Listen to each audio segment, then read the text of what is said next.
நடைபெற்று முடிந்த சட்டமன்ற தேர்தலுக்கு முன்னால்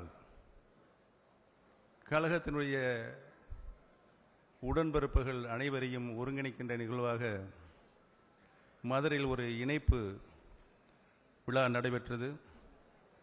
அந்த விழாவிலே கலந்து கொண்டு பேசிய நம்முடைய கழகத் தலைவர் அவர்கள், ஓபிஎஸ் அவர்கள் எப்பொழுதுமே சிரித்த முகத்தோடு இருப்பார் என்று என்னை சொல்லி பாராட்டினார்கள்.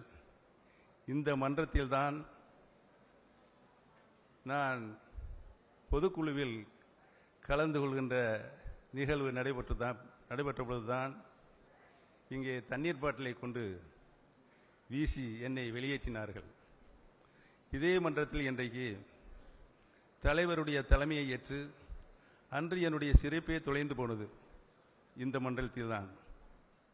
இன்றைக்கு தலைவருடைய தலைமையை ஏற்று திராவிட முன்னேற்ற கழகத்தில் நான் இணைந்தவன் தொலைந்து போன என்னுடைய சிரிப்பை மீட்டு தந்தவர் நம்முடைய கழகத்துடைய தலைவர் அவர்கள்தான் என்பதனை நான் இன்றைக்கும் நன்றியோடு தெரிவித்துக் கொள்ள கடமைப்பட்டிருக்கிறேன். எங்கிருந்து அரசியலில் நான் பொறுப்பேற்றவனோ திரும்பவும் அந்த இடத்திற்கே வந்து சேர்ந்திருக்கின்ற மன நிம்மதி இப்பொழுது எனக்கு இருக்கிறது.